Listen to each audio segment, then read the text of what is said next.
been running 24/7 emergency services for the last year and a bit.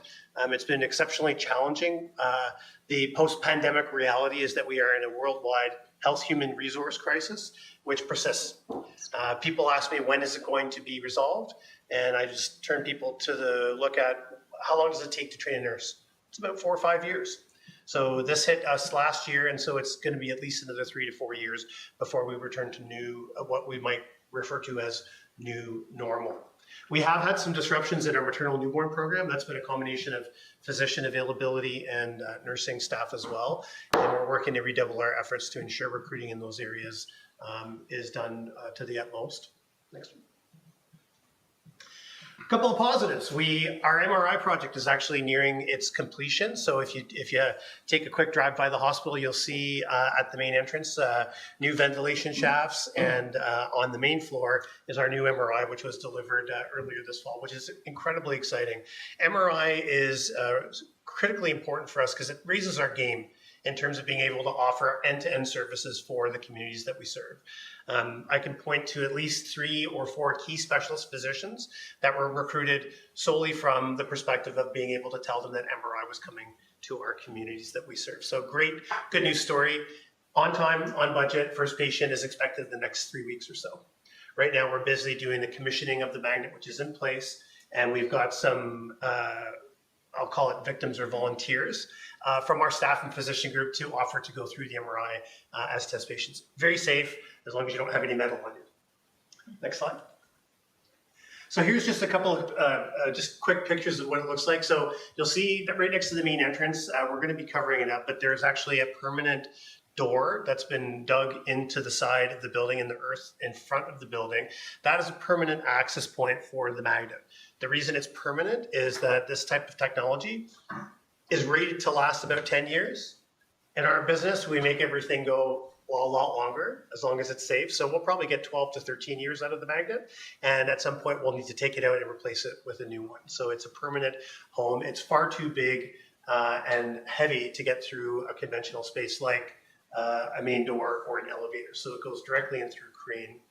You can see on the interior just some of the hoarding that's there, and then the picture of the MRI, which I think was on the day that it was delivered. So we've taken the bubble wrap on, and now it's actually been turned on, and the commissioning process has started. Next slide. And here's a picture of some of our board members and our MPPs turning the sod, and then a combination of staff, leadership, and our foundation celebrating the arrival of the MRI. Next page. So facility planning. So a year ago, I probably wouldn't have said this, but some of the additional patient load that we have from our community is starting to wash up on our shores. So I was very happy to initiate long-range strategic planning for our 2 campuses. And so I want to point out that this process from the inception, which is where we're at, to a new or expanded facility, 7 to 10 years. Okay, the ministry's process is gated to slow you down, to create a bit of a pathway. Otherwise, you'd have 150 hospitals all clamoring at the doorstep to expand all at once. So it's a way of managing that transition. So we're probably 7, 8 years away from something new. So that new thing, what is it? Well, we need to plan for almost a doubling, more than doubling of our population over the age of 65.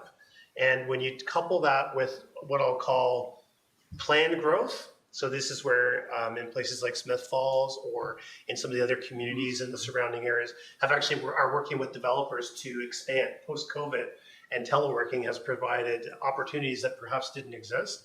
And most of the municipalities are planning some form of urbanization or growth.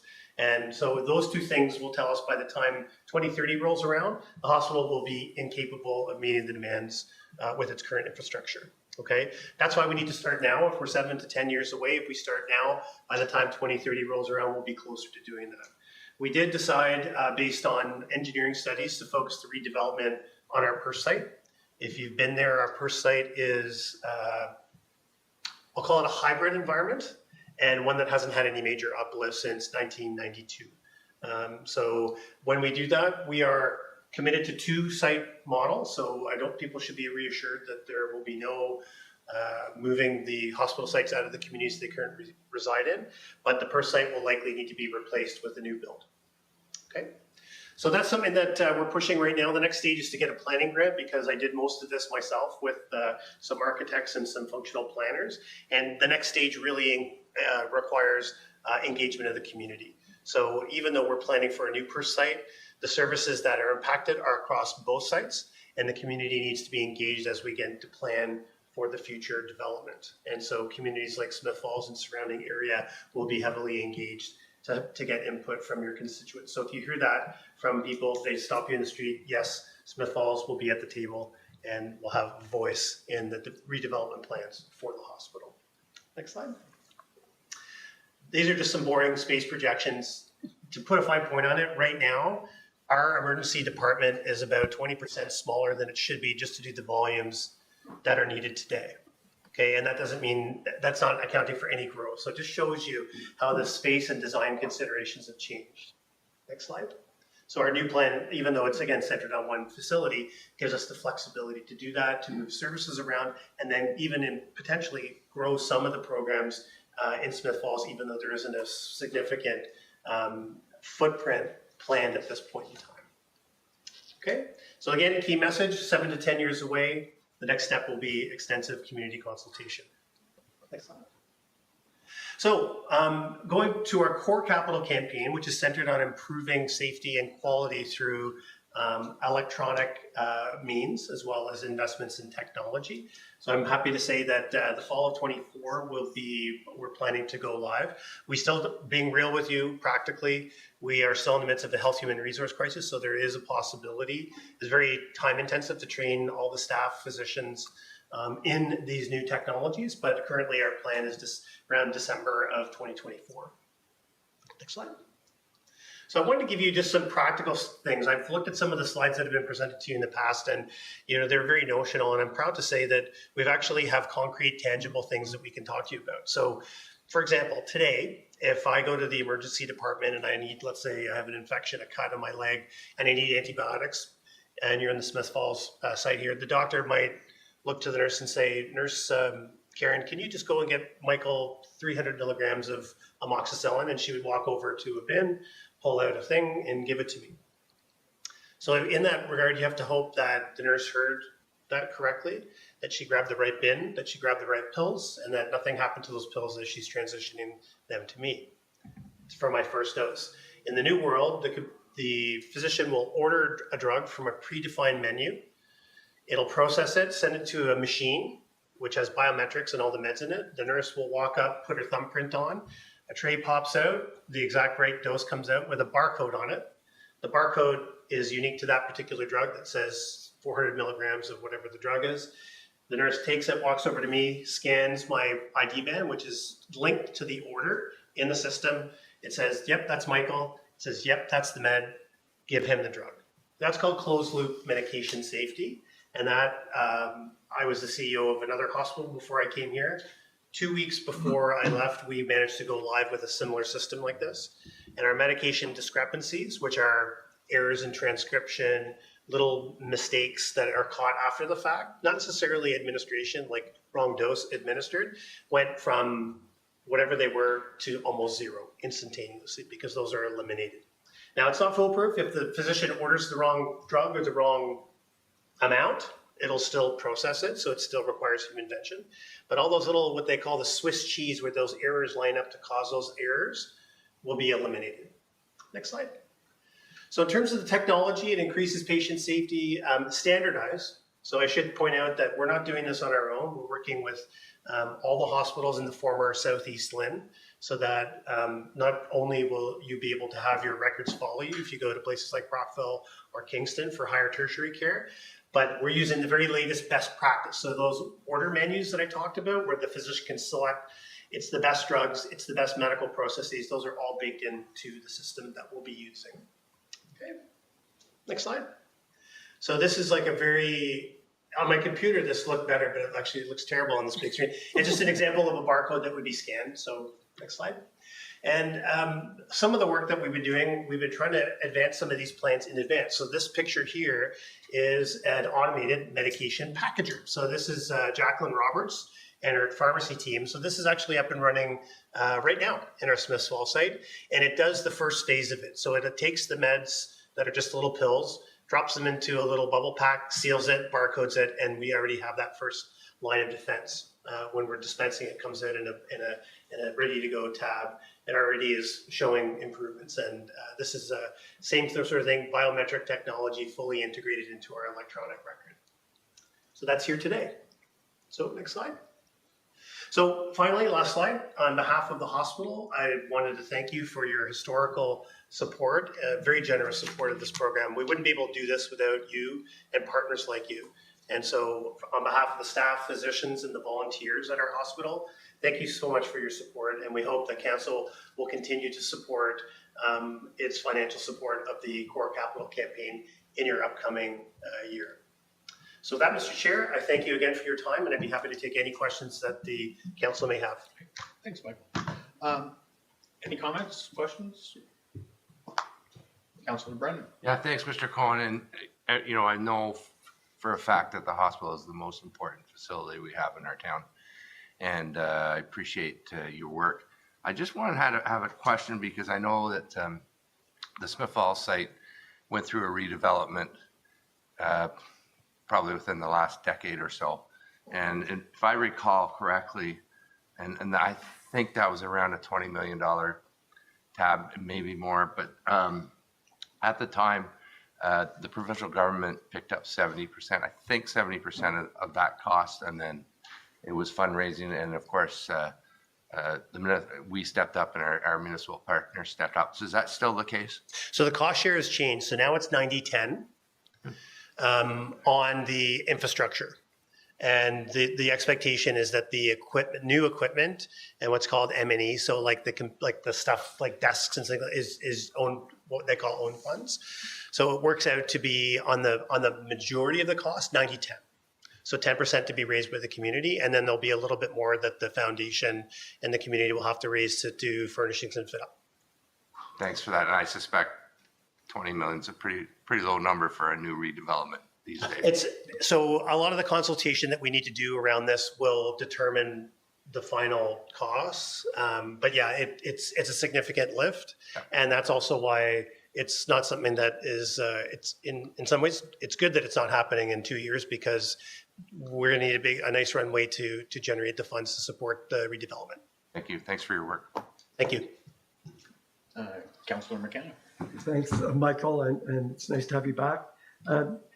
Just talking about not only did you and your team have to go through COVID, very stressful, painful time, but during that time, I understand the LHIN's transition to a more Ontario Health governance, got that policy work. Yep. Could you comment, or will you comment on how well that transition has gone, and the working, like how much of is it better than what we had before?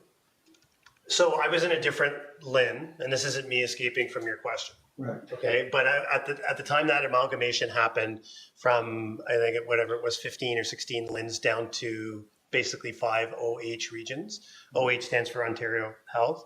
I was in the former Champlain LHIN.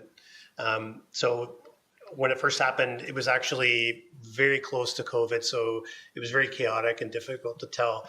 I'm told that it's been easier to have dialogue with OH here in what used to be the Southeast LHIN, but that's just what my colleagues tell me. I mean, I always found working when you needed to work with personnel at the former LHIN, and now with OH, they're very open. I haven't noticed any particular deficit or impediment, but I've also only been here 2 years, and OH East has only really been functioning as an OH East for about 1.5 years, 2 years.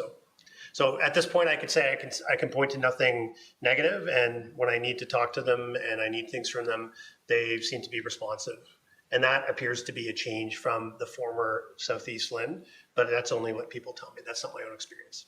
And if I could, is the capital still in a different piece of the Ministry of Health, or is it? Yeah, there's a capital, and that the other thing is there's still the hospitals branch, which take care of the operation and the funding, and the capital branch. So the pre-capital submission that we did to redevelop the facilities with the capital branch now. Yeah. Okay. So there's still multiple layers. Multiple layers. Yes. Yeah, thanks. You want? Yeah, thanks, Michael, and great to see you back. And I think this, I guess, sort of road show started, I think, in 2016 or 2017, and the development of a core capital campaign and hitting the municipalities in the region, and of course led to what we've experienced in recent years. And I think it's 5 years or 6 years now that we've made our commitment of almost $180,000 a year. So I'm hopeful our council sees that path forward. It's obviously helped make a meaningful difference, and for our citizens, it's money very well spent. And I remember going back to conversations years ago that it was like $20 a head for our citizens, and I can't think of a better way to spend $20 and to commit it to our hospital. And look what's happened, right? I mean, we think of the MRI. It is a great addition to our community, broader community.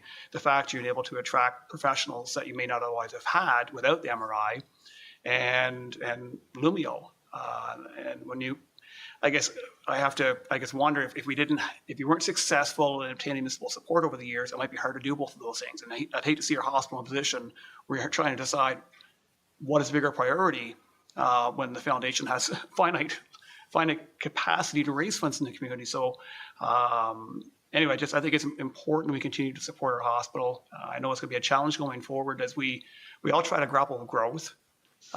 We're trying to understand even our own growth projections, which are far greater than our official plan forecasted years ago. And so if our needs of our hospital are here today, and you're trying to plan for redevelopment that's going to happen in 5, 6, 7, 8 years, not even know where our population is going to be. I guess we can probably forecast the rough age of our population and the challenges that comes with an aging population. But it seems like a big task to try to help prepare for something that we don't yet know what will be there. And that redevelopment is going to have to stand to be good for at least another decade or two before we probably look at redeveloping this site. Yeah, and I think, so there was a couple of things, if I could just make a couple of quick comments, Mr. Chair. I wanted to acknowledge Margot Hallam and Sarah Stewart, who were here from the foundation, who are our partners in the MRI campaign, and they're doing a fantastic job. And I think they're almost very close to rounding that $2 million mark by the end of this year, which is their first year commitment on a 3-year campaign. Which, if you think, well, you obviously know this community is a tremendous ask, and I couldn't be more proud of the work that they're doing. So their focus is with the MRI. And I should point out that for the very few townships that have not historically supported the core capital campaign have been receiving an MRI ask to say, well, if you have a problem with this project, then you're right in our backyard. How about supporting MRI? In terms of the complexity of planning, it's a function of that system that we talked about that slows you down on a 10-year basis, right? Having been a VP and director at a large Ottawa hospital for 16 years, being very involved in the initial stages of a multi-year expansion plan, I can tell you, before I left, my advice to the CEO there was start planning for the next phase, even though we're not done the last phase, because we built, for example, an emergency department to see 78,000 visits a year, and when I left, we were over 95. So it is a challenge, but we can't let that paralyze us, and we will do our best to build in contingency. It's not funded by the government, but scalability. So right now, a big problem that we have in both campuses is not a lot of room for growth on the physical property. So we're going to be trying to remediate that to not only get a larger property, but build a design that has an amenable or logical extension that could be added on, right?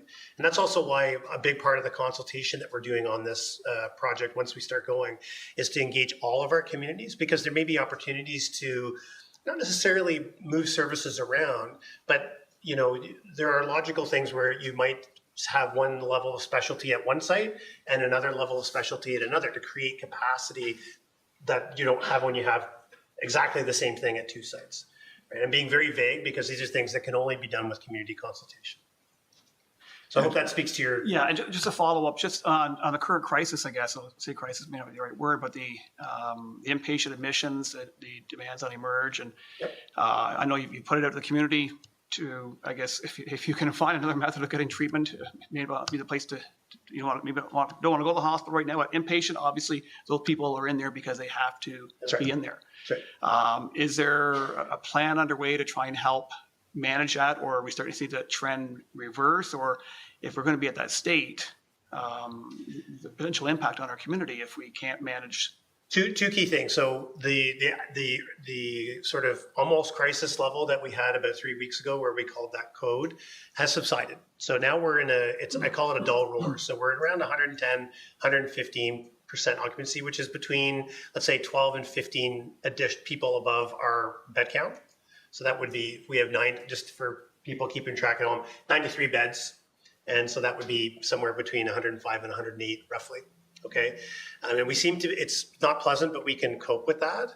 The biggest thing that can help us right now is if any of the long-term care homes that have been scoped out for the greater area are accelerated, because we also have 45% of those 93 beds are full of people that require what's called alternate level of care.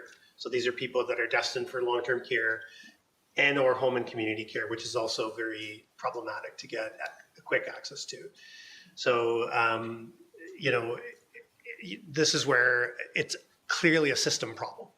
So that, and it's unfortunately with the government has done what they can to offer up new licenses and expansions, but with the cost of construction, you're relying on for-profit companies to get their stuff together and build it. So it's slow in coming. I guess we're fortunate Broadview's underway here.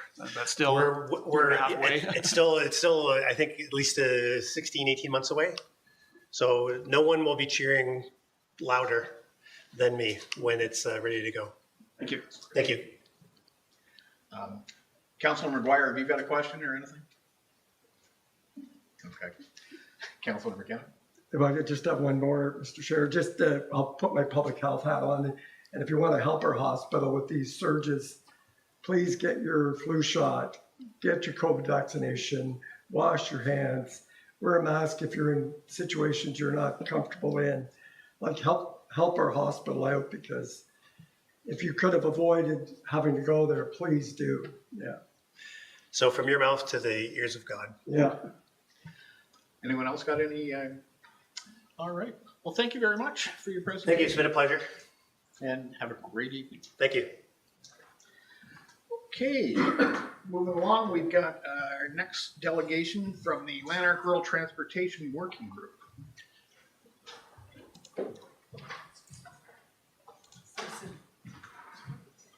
Welcome.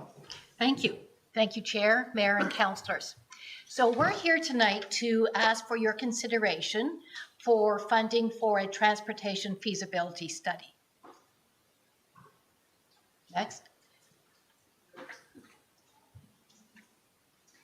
So my name is Marilyn Bird, and I sit on the Lanark Rural Transportation Working Group.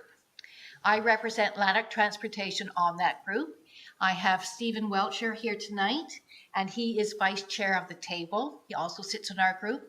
Other representatives include Perth Mayor Judy Brown, Algonquin College Perth Campus Dean Christopher Hahn, Algonquin College Employment Services Lisa Benoit, and we have representations from the local chambers of commerce as well. So in 2016, Lanark County commissioned a transportation feasibility study.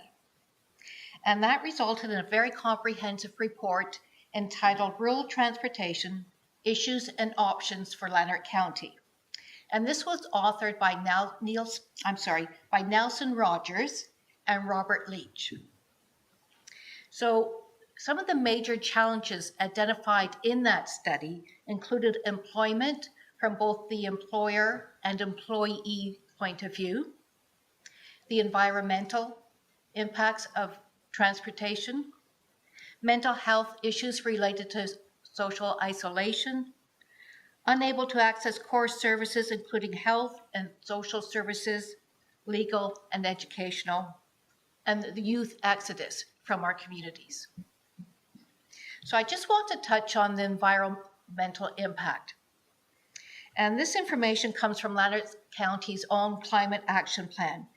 So transportation is responsible for the largest share of greenhouse gases in Lanark County at 64%. Public transportation would reduce our collective carbon footprint, support a greener county, and play a role in not only combating climate change and making our community more resilient to the effects of climate breakdown. By reducing individual car journeys, we will lessen fossil fuel emissions and tire particulate pollution, decrease road wear and tear, and conserve energy. So the 2016 report did not attempt to quantify the demand for rural transportation options. Instead, it recommended that demand be assessed by engaging in a feasibility study. So where we are right now is essentially phase 2. We're asking for funding for a transportation feasibility study. And that would be a follow-up to this report. So the intent is that this feasibility study will include broad public engagement across the county. It will recommend options to address the lack of public transportation, and it will identify other funding sources and opportunities to assist with the cost of implementing these recommendations. So we believe that the timing of this feasibility study is important as Lanark County considers their own 10-year transportation plan. We think this is an excellent fit as part of that plan.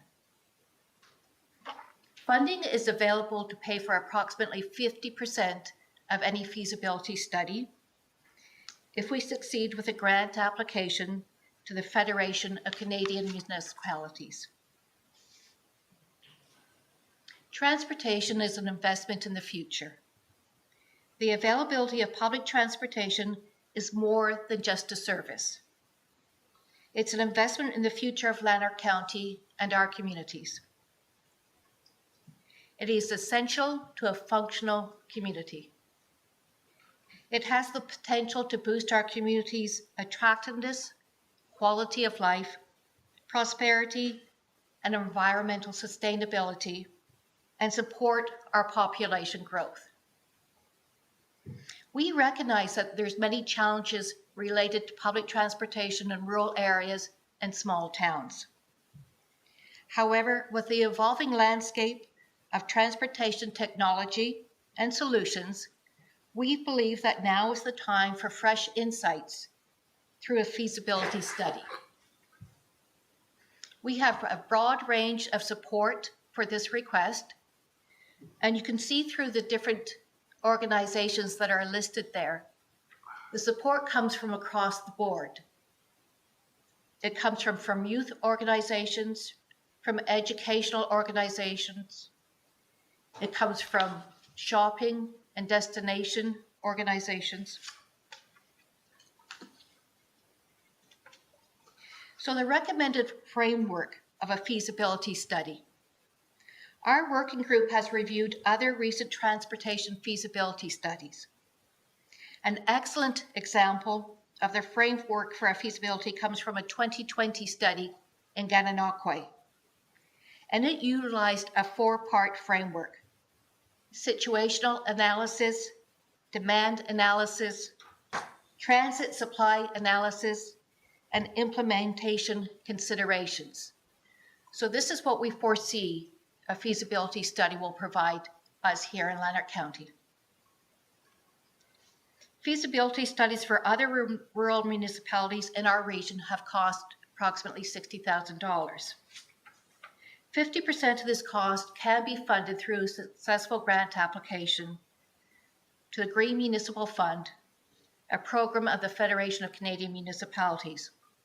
So tonight, we're here to ask Smith Falls to consider funding us approximately $3,600.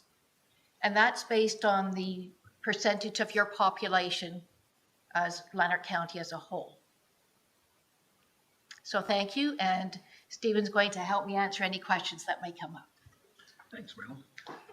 Any questions, comments? Sure, I'll start. Go. Thanks, Marilyn and Stephen, for being here. And of course, we saw your presentation at Lanark County, and I think it's, and I guess to add some context, understanding we have a shared services agreement with the county.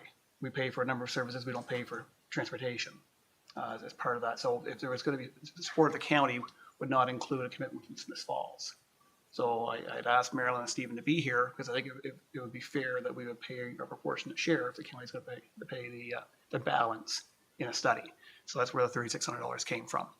And when we think of the benefits, especially when our commitment to Partners for Climate Protection and reducing our greenhouse gas emissions, to employers in our town who are having difficulty filling positions because they can't get enough people right here today, not alone mentioning Hershey's coming back and hiring, the opportunity from people around our county to actually get to Smith Falls via transportation is important. We know that 20% of our citizens don't have access to a primary vehicle. And we've had it on our strategic plan, both last term and this term, to make transportation improvements. One statement here simply indicates to improve improve transportation networks in and around our community. Somewhere around here it says that. So it's that opportunity to add value, and I also believe if we're looking, if you're successful and in complete a feasibility study, nothing happens without a feasibility study. You're not going to attract any level of funding from upper levels of government unless you have a feasibility study to approve that the need is there and it is a viable project. So I want to add my support to your request, but which will probably come forward at budget time. I'm assuming you're looking at that as being the priority at this stage. But recognizing needs. If we have someone in our community who's got a loved one, a palliative care in Perth Hospital, well, they need to get there. If we have students in our community who want to go to Algonquin College in Perth because it's close to home, they need to get there. There's a lot of merits of having a broader regional approach to public transportation, some form or another. And as much as we've been considering it for years, we haven't had any action on it. And I know we had good intent the last term of council. The pandemic sort of interrupted a lot of things we did. We weren't able to make progress with it. And I think what you're proposing tonight is probably an important step in the right direction. So thank you. Thank you for your support. And we agree entirely that a feasibility study is the first step to moving forward. Councilor Miller. Thank you. Thank you so much for your presentation. And I think it's, a transportation feasibility study is pretty critical. We've got to crack this age-old problem. And so if this is the next step, then I'm in. I have two questions. My first one's for CAO Morris. Would we use community grant funding, or would this come out of the economic development budget, or how do you see this? It's not a really large amount, but just for the operational part of my brain. Yeah, so through the chair, I would say that when we're assembling the budget, we could have a look at that. It's 3,600, so probably not a community grant necessarily, because it doesn't necessarily fit that criteria. But we have a budget line item for transportation services already. So I would suggest we probably, if council approves it, we would increase that budget allotment to cover the requested amount. Thank you. And then a question for you, Marilyn. You and I emailed a little bit this fall about in-town bus service, because I know some of our neighboring communities are offering that.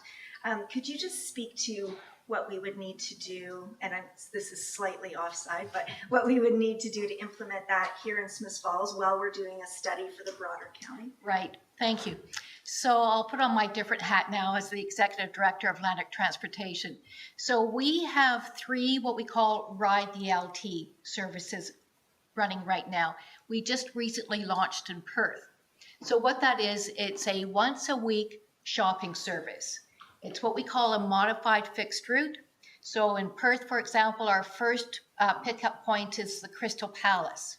But if you can't get to the Crystal Palace, we pick you up at your home address. And then we go to the popular shopping destinations within Perth along a fixed route. and you can shop at one destination for 90 minutes or 2 different destinations for 45 minutes. And it was actually down to our working group that we were able to launch this service with the support of Mayor Judy Brown. So for Smith Falls, I know we've looked at it, we've talked about it before. It really requires very little financial support from the town itself. We have undertaken this in our other communities, basically at our expense. However, Perth really took off, and it took off very well. And part of that is because of the groundwork that they did beforehand. So they did do a survey, one of the community groups, The Table, in fact, put a survey out there. And the purpose is twofold. So it creates interest in the possibility of this coming to the town, and people get excited about it. And we also canvass for what kind of shopping stops would you like? How much time at these shopping stops? And both Perth and Algonquin College have committed to funding this approximately $3,000, which is going to go towards mainly advertising and the print material that we need to put together for the brochure for the schedule itself. So there'd be I would ask for consideration for a small financial input from Smith Falls, mainly to cover that print material. And if you want us to advertise on Lake 88, we can do that as well. Thank you, and if I just may, perhaps that's something we can include in the transportation discussions when we get forward to budget time. Thank you. I should add that we've had a number of phone calls from residents of Smith Falls asking when it's going to start. So I know it would be well received here too. Councillor McKenna. Thanks, Marilyn. I'm very supportive of the goal of the feasibility study, especially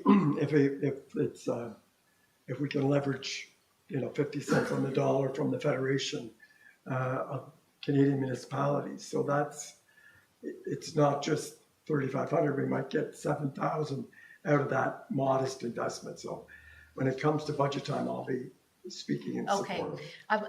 Thank you very much for that support. And I'd also like to say that part of this feasibility study is to identify other grant opportunities out there to see what we can apply to, for the next step after the feasibility study. So, but this is the start.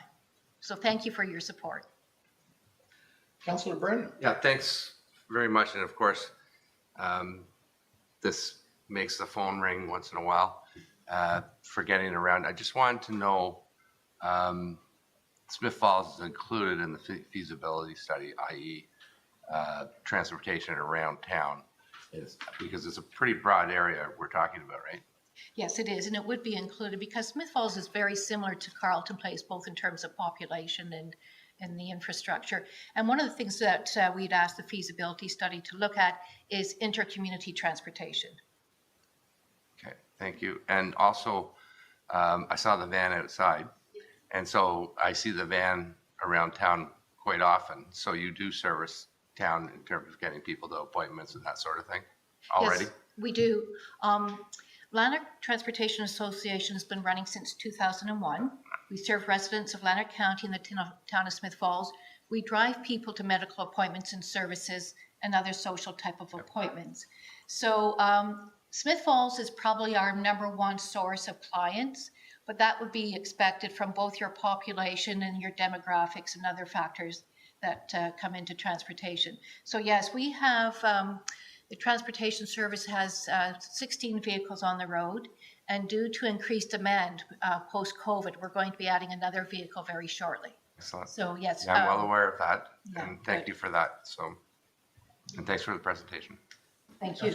Just to clarify, I'm following up with Councillor Brennan's. If the county paid for this feasibility study, Smith Falls would not be included in it unless we put in our Understand share. that. So this is not Lanark Transportation. This is a separate That's group. right. So unless, it'll just be the county unless we contribute our share. Councillor McGuire, do you have anything you would like to add? Okay. Thank you. Thank you very much. Thank you. Thank you. All right. Moving along, CAO or Director's Verbal Reports. Trustee Morris. Yes, thank you, Mr. Chair. We have 3 this evening, and we'll start off with our Manager of Development Services, Carl Greenke. Thank you, Mr. Chair. Good evening, Council. I have 2 quick updates this evening, both regarding on the theme of municipal heritage. The first update is that we held the 11th Heritage Symposium today, divided between the Station Theatre and the Railway Museum of Eastern Ontario. The Heritage Symposium is the flagship event hosted and organized by our Municipal Heritage Committee that gives citizens, municipal staff, elected officials, as well as Heritage Committee members throughout Eastern Ontario the opportunity to get together in our town, listen to presentations regarding heritage issues and opportunities facing communities today, as well as network. Today was the first symposium held since COVID, and we had about 40 participants from about half a dozen communities, plus our own citizens. The theme was Big Plans for Old Places, and the guests learned about the incredible examples of the adaptive reuse of our own 2 former train stations, as well as about heritage conservation districts and the implications of managing change on a broader landscape basis. Our thanks to the speakers, Nancy Berthiaume, Catherine Jameson, Nikki Dwyer, and Becky Allen. A big thank you as well to our Municipal Heritage Committee, and most specifically the organizing working group, as well as planning clerk Mary Remig for coordinating the logistics, and for Sienna Colley from the Heritage House for emceeing the event. The second update is on item 6 of the redevelopment of the waterfront and downtown section of our Council Strategic Plan. This item calls for the town to complete and implement a heritage conservation district to preserve our community's heritage. This is an initiative that was budgeted for this year and has been advocated for by the Municipal Heritage Committee, and has also taken on a bit more salience with the changes to provincial planning legislation that impact our ability to manage character design and heritage sympathy through the site plan control process, which is our normal planning tool we use to implement the town's downtown core design guidelines. I'm pleased to update committee that last week on October 18th, we published the request for proposals for consultant to undertake this project, focusing on the downtown area. Heritage Conservation District is a 2-step process, the first being the study itself that assesses the geography and character and identifies whether the landscape or a specific geography meets the criteria set forward in legislation for a designation of the study area, and also make some recommendations in terms of approaches. So that is the foundational piece that informs a plan with binding guidelines. At the presentation of the study, Council will have the opportunity to decide whether to proceed with the development of the formal and binding standards. It is a 2-step process. However, we structured the RFP such that bidders submit proposals on both, as ideally the same group who does the first carries forward into the future phase. The RFP has identified November 15th as the deadline for submission, and staff will bring forward a recommendation to Council on awarding a contract. That concludes my updates this evening. Carol? Anybody got any comments or questions? Thank you. Next up, Mr. Chair, we have our Director of Public Works and Utilities, Paul McMahon.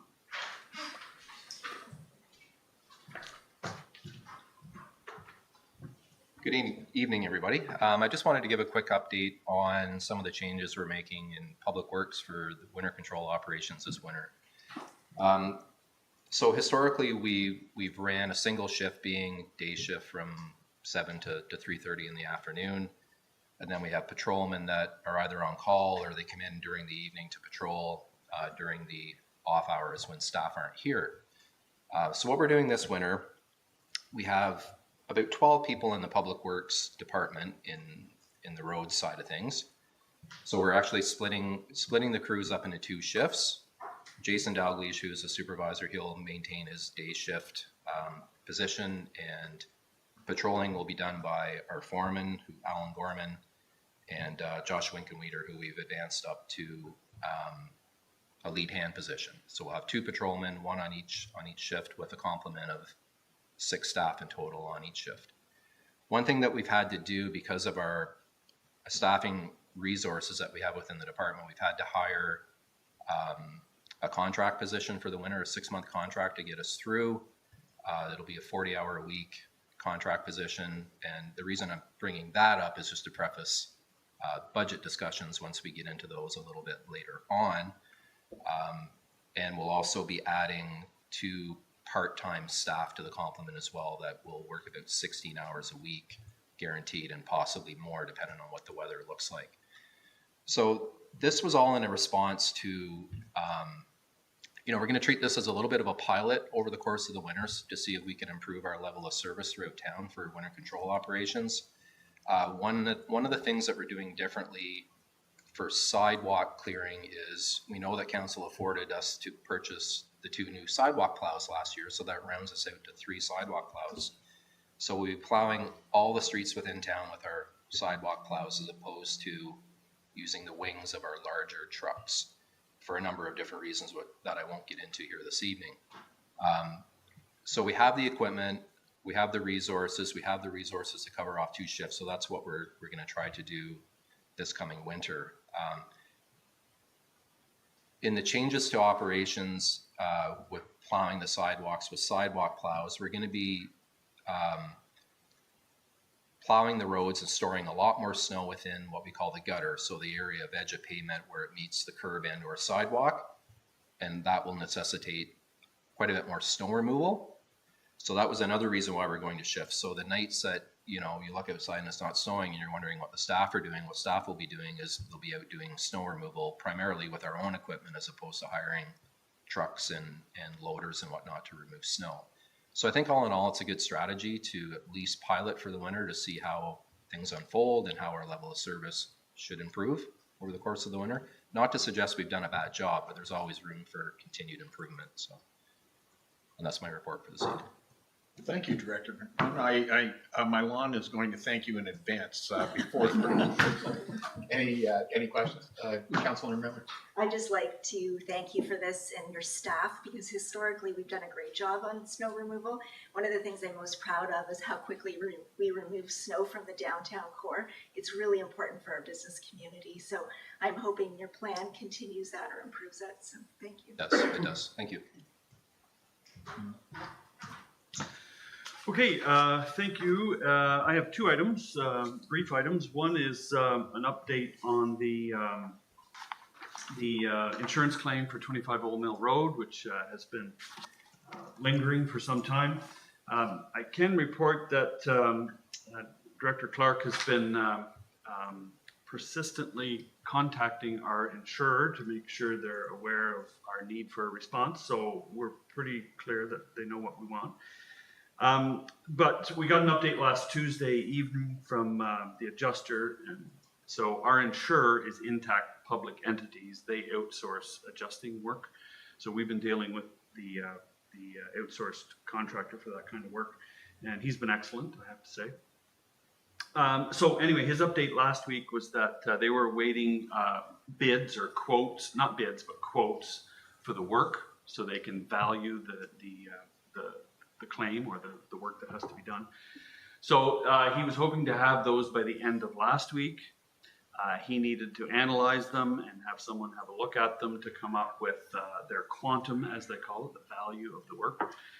So he expects to send that to Intact Public Entities by the end of this week, and then they'll take it from there and analyze it and respond to the letter we sent them in July or June, asking them specifically to answer a series of questions we had about our claim. So all that means it's underway. There's work being done. We don't have the product of that work yet, but we would hope by the end of next week we'll at least have some instruction from the insurer. And of course, once we get that and we're satisfied that it complies with our policy, then we'll bring that forward.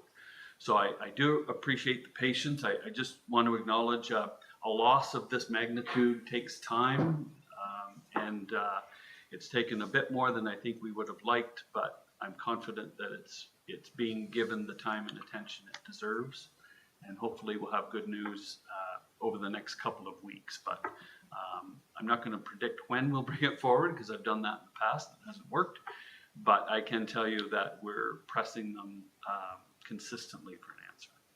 Thank you. Any comments, questions? Councilor Brennan? Just a question on the, you said that the insurance company is coming up with a value for the work. might I ask what work? Because we haven't told them what we're doing yet. Right, so through the chair, the information that they conveyed to us, they being intact public entities, was that our policy covers demolition and disposal.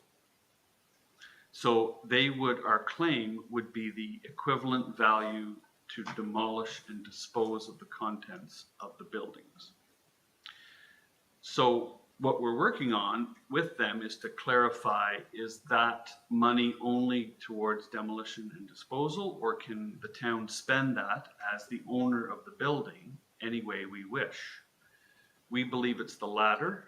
Our broker believes it's the latter.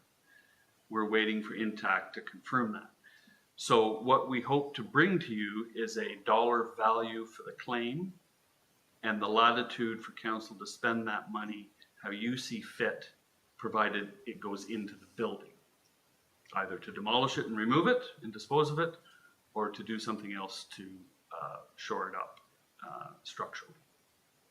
So that was the specific question that we asked them, and we're still awaiting an answer to that question. But it's very clear, they were very clear, that the value of the claim will be based on the value of demolishing and disposing, because that's what our policy covers. Thank you. Any other questions or comments? Councillor McGuire? You okay? Okay.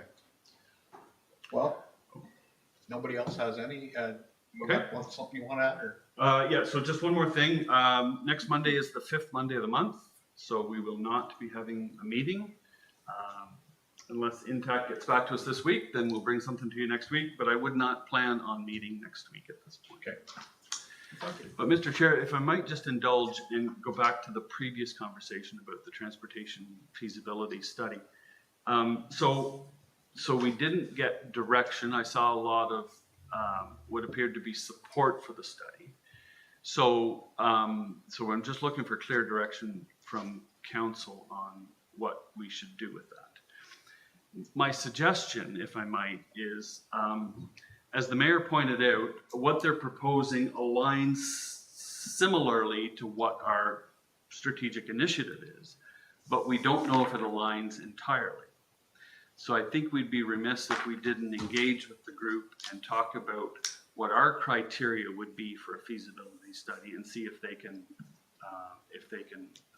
accommodate what we want to accomplish our strategic initiative.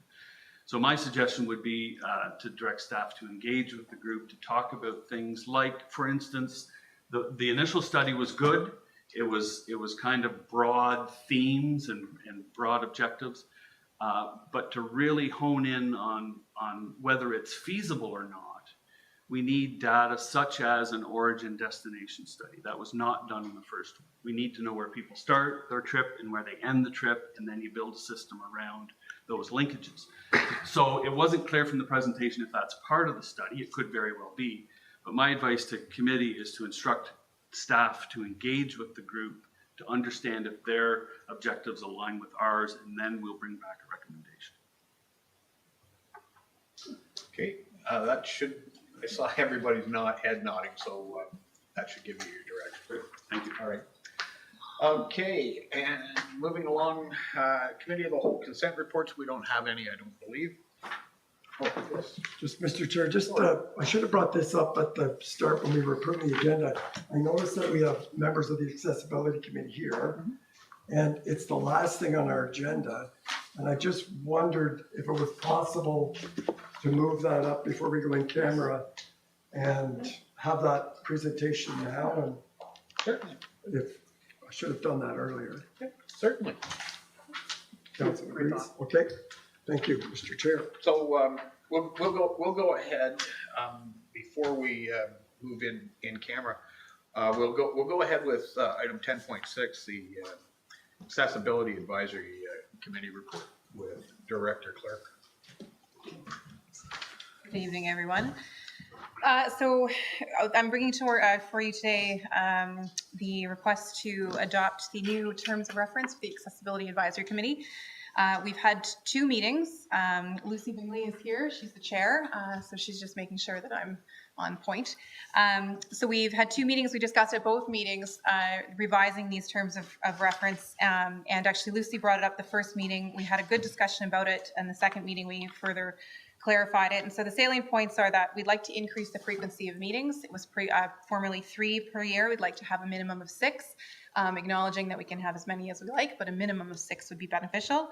And we wanted to change the membership to read that a minimum of 5 and a maximum of 9 voting members were participating, and it will include a minimum of 1 and a maximum of 2 members of council, not to discount that your valued opinion is welcomed. And a change of terms to the quorum specifically to read a majority of voting members shall constitute a quorum only if the majority of these members are persons with disabilities. And the conversation around that was that we want to make sure that if quorum is happening with members of that are not with disabilities, we want to make sure we're not making decisions about folks without them. So that was very critical. We would hope that you would accept these changes and allow us to adopt the terms of reference. Pretty pleased. Thank you, Director Clark. The recommendation has my support. Looks like it's fully supported around the table as All well. right. Still batting 1,000. Thank you. And thank you for bringing that up. All right. Okay, so now we can move in camera. So I can have a mover and a seconder, moved by Councilor Brennan, seconded by Councilor Quinn, that we move into an in-camera closed session. And we've got 2 items that we're going to be reviewing. And all in favor? Carried.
Whenever you're ready, Chair Robinson.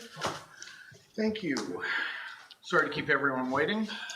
Horizon report, the first one was about committee appointments, which we will be addressing a little bit later.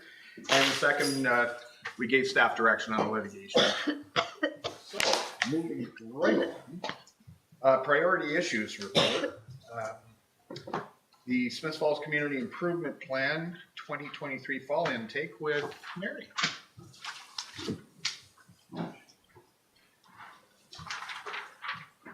Thank you, Mr. Chair.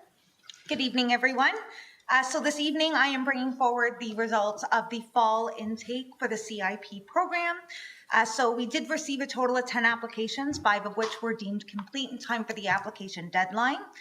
So of the 5 applications, only 2 programs were made use of. So that was Program 13 and Program 6. So Program 13 it offers eligible property owners or tenants within the downtown core a grant of up to 50% of the cost to complete facade improvements to a maximum $10,000 for a non-heritage designate property.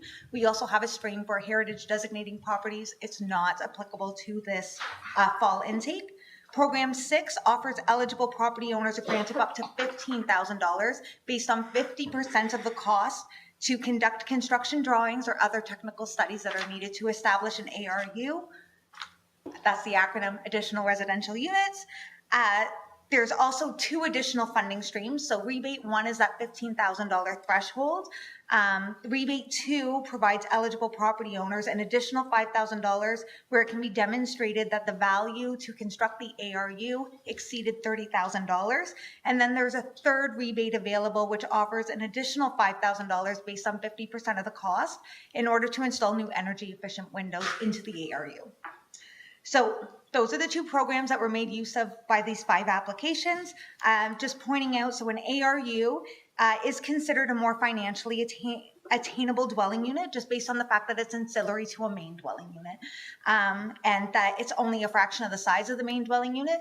By nature, it's just more attainable based on the fact of its size. It is considered part of the suite of attainable incentive programs available under the CIP. So it does need to adhere to certain requirements in terms of meeting the definition of affordable. It's not required to under the policy.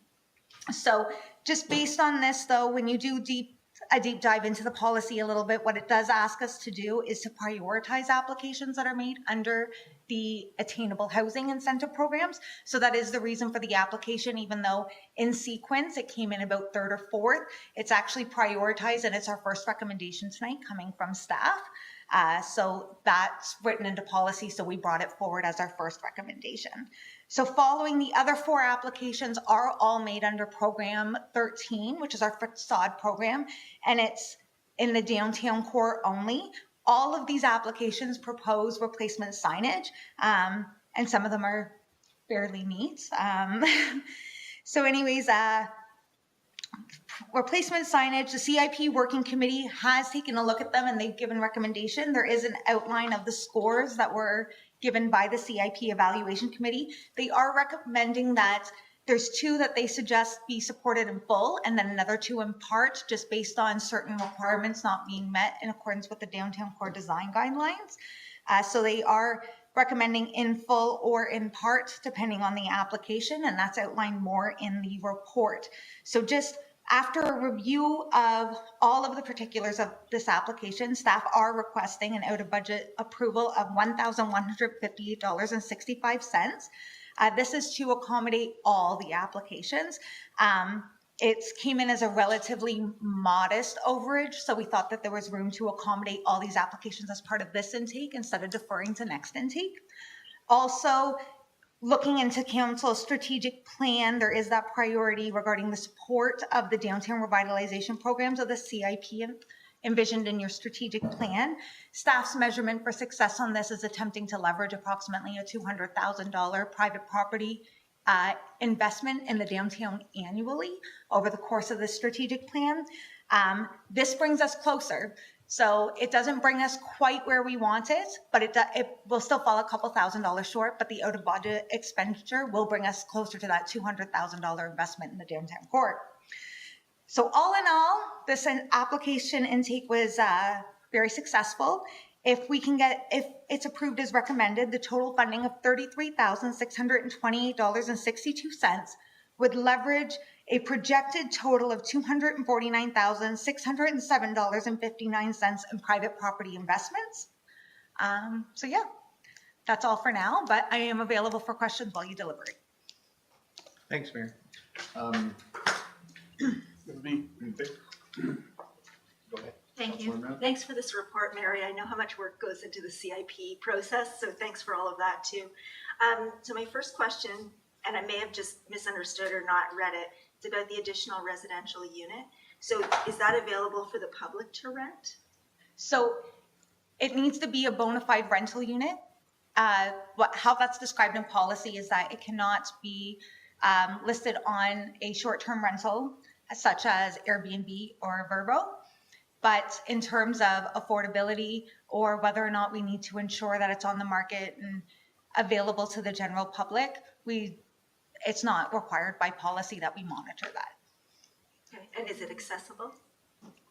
It's, as far as I understand, it is not accessible, but it is meant to meet the requirements of the Ontario Building Code. This additional residential unit already does have, I think I outlined it in the report a little bit, it does already have a building permit as a residential use. And they went through a minor variance process because the residential addition was slightly larger than what the zoning bylaw allows for an ARU. So that was approved last week, and the appeal process is pending. Thank you.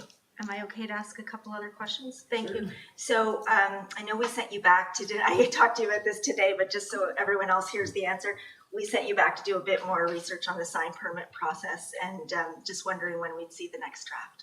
Absolutely. So that's projected for the end of November. It is planning to come forward with the patio bylaw.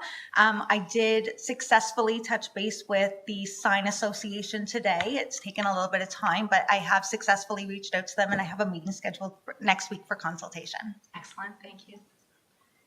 Any other questions? Councillor McGuire. Thanks. Can you hear me okay?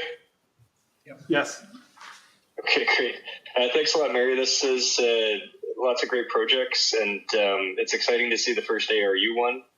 And I'm looking forward to see how that, comes out in practice from the policy. I've got a question on and I'm just going off my phone screen here, so if I'm wrong, I think there's 2 applications that aren't getting the full ask. And I was looking for more information on just what the difference was. My understanding is for the one at 21 Main Street, the outstanding amount is going to be included in a future application for next year. Is that true? Sorry, may I? Okay. So just to clarify there, Councillor McGuire, you're looking for clarity on what the funding threshold excludes? Yeah, so for 21 Main Street, we've got funding requested $8,862 and approved in principle $3,500, and I'm wondering if the difference in that, because it also says that they're going to come forward at a future application will come forward at a later date.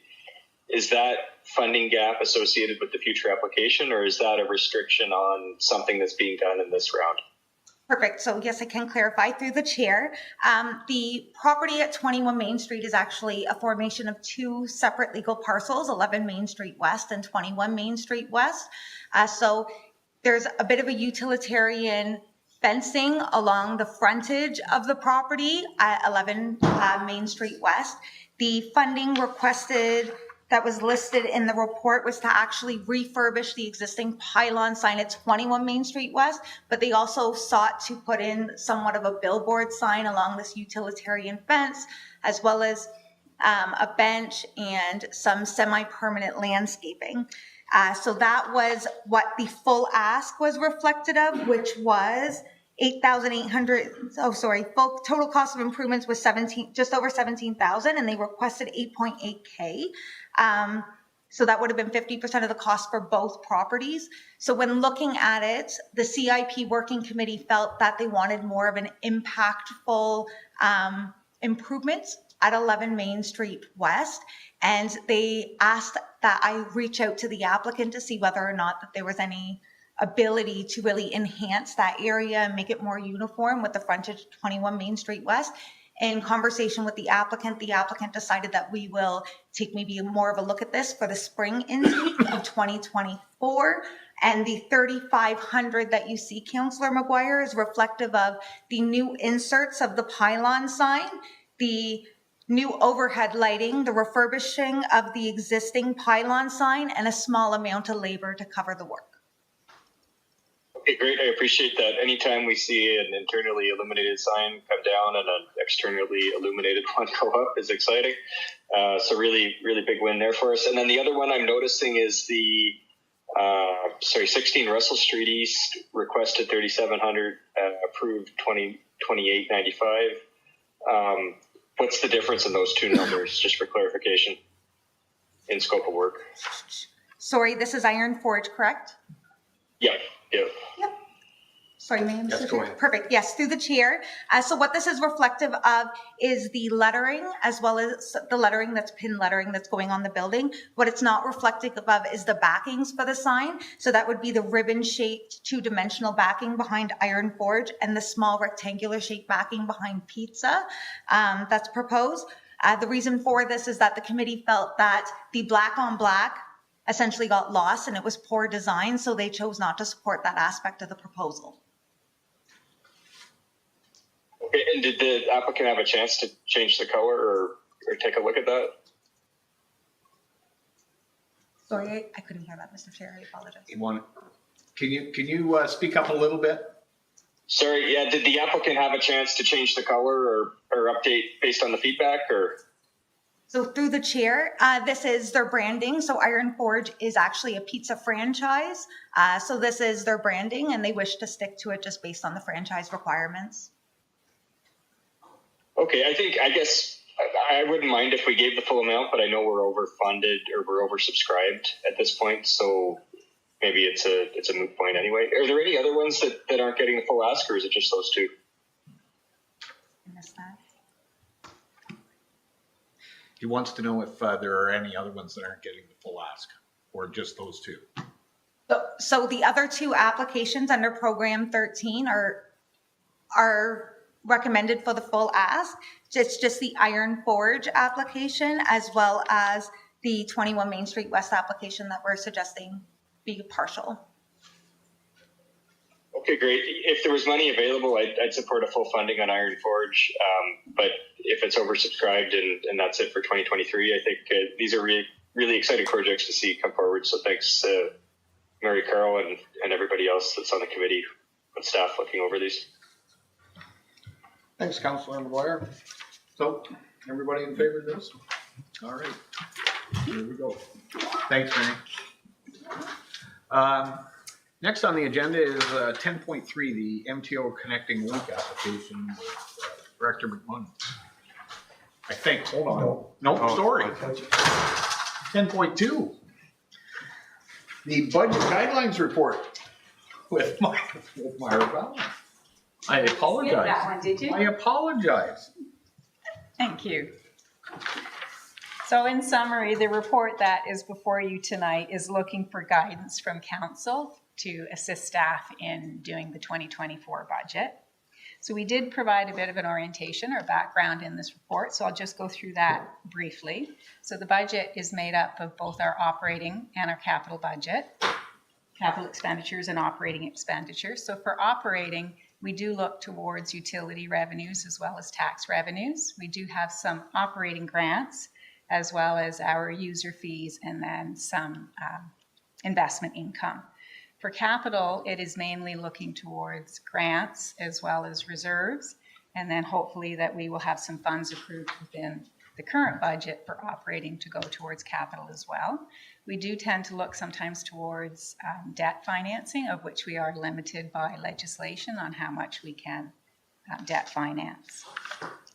So for the tax component, we are for 2024 again using the assessed value from 2016.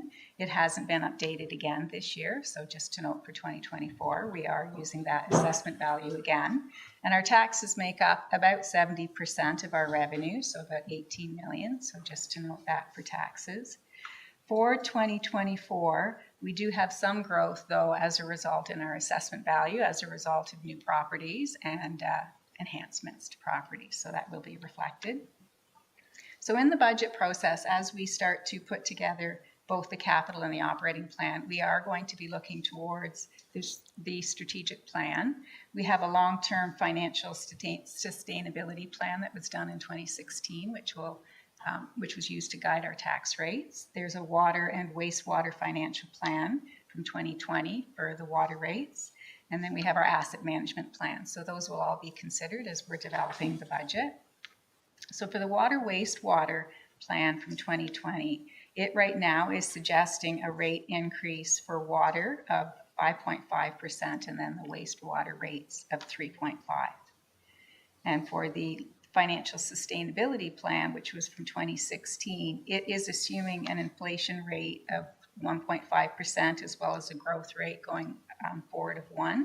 And so it was projecting up to 2026 a 3.38% increase, and then a 2.7% increase after that. So if we look at a 1% increase in taxes, based on our current assessment values, we are looking at each 1% increase, an increase of revenues and taxes of $185,000. And for water, wastewater, that 1% increase would give us about $60,000 additional revenue. So the other things for us to consider as part of doing the budget is we do need to look at inflation. So right now the inflation rate year over year at the end of September was about 2.9%. So we do need to consider that. Salary and benefit increases, of course, and that will be driven by inflation as well as any labor contracts that we have. And then we have the wage evaluation that we're going through, the compensation review that will need to be considered as part of the budget. And of course, with that 2024 property assessment still being based on 2016, we do know that based on the growth that we are seeing in assessment value due to new properties as well as enhancements to properties, that we are projecting about a $474,000 increase just based on that assessment increase alone. We have other non-discretionary increases that are more than inflation. So for instance, insurance, we're seeing about a 15% increase there. So we need to consider that as part of the budget. And we do have two larger grants. One is the capital, which is we call OSIF, as well as the OMPF grant, which would be more operating at this point. We don't know what those grants will be for 2024, so we haven't seen announcements yet on that. The OMPF, we did see a slight decrease in it from 2022 to 23. So again, we're not sure what the impact on that will be for 24. And we're also going through a review, which will be coming back to council on our user rates. So we want to have a look at the rates that we're using for our programs and services to make sure that they're competitive and appropriate. So that review will come forward to budget as well. So in summary, we've put a budget schedule together at this point that we're hoping that we can bring the first draft forward to council for December 18th. And then our public consultations between January 5th to 19th. January 8th, we're hoping to have the allotment for the community grants, and then coming forward with the second draft to council on the 29th, and then the final, if we need it, on February 12th, and then the final budget approval on the 19th. So as part of this report, we're looking for recommendation from the council on direction. So we have 3 options listed there. I don't know if you need me to go through those.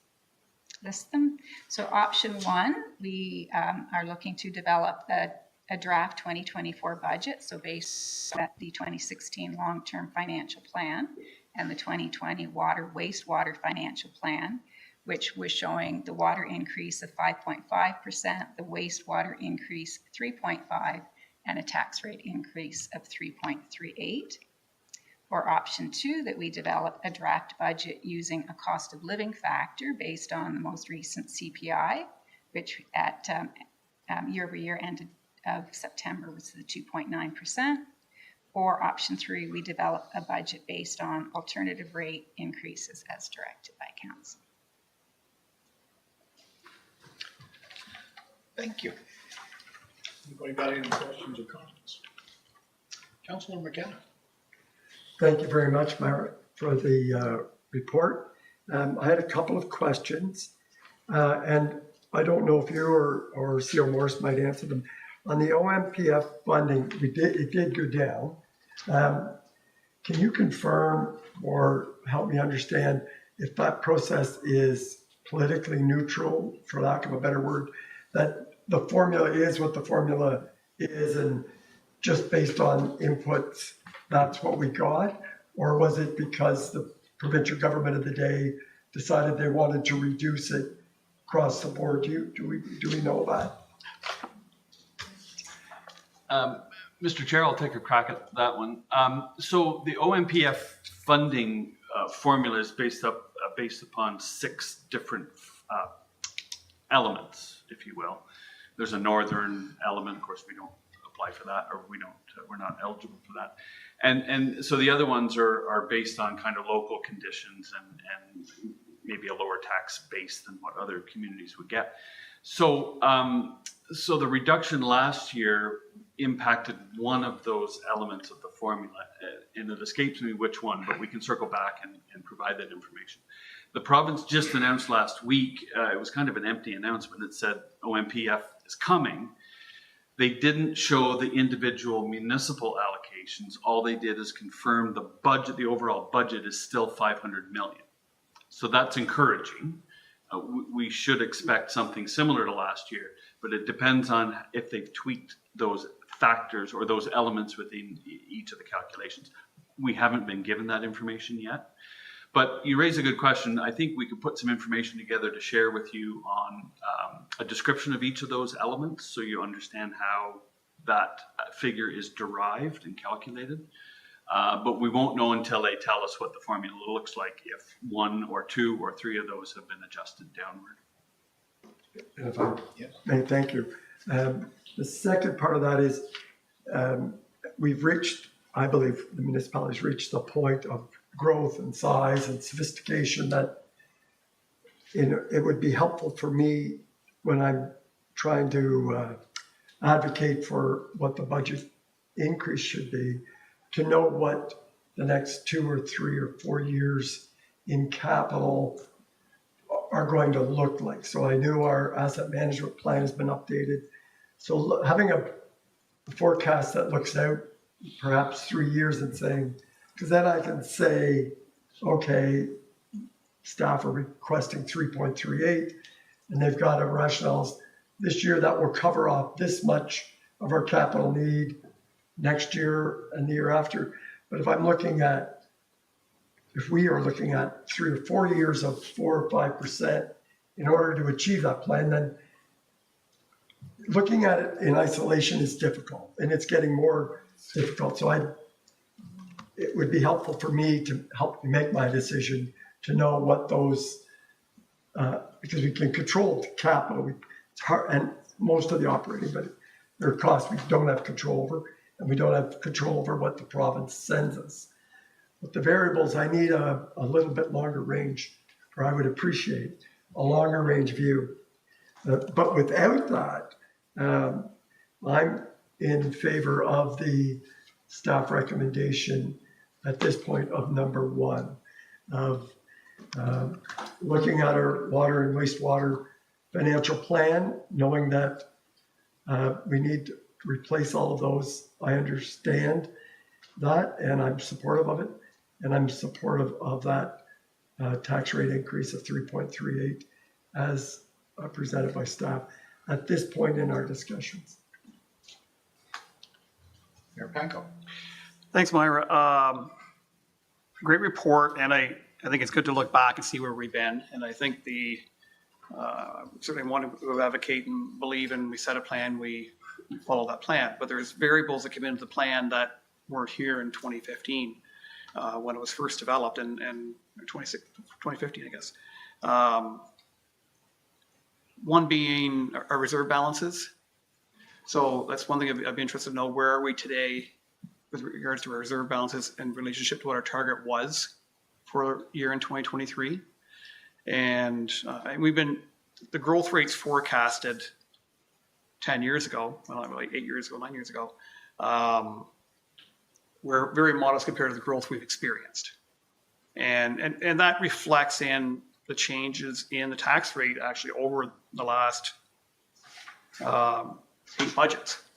And we can see that we've 1 year in there that we had the 3.38, and that was last year, and that was largely inflation driven. So a lot of my comments are consistent with, or thoughts are consistent with Councillor McKenna, except I'm not yet ready to commit to a 3.38 for 2024, understanding that forecast is based on a 1% growth rate, whereas growth rate is actually 2.5, I guess, roughly, 2.47, 2.65.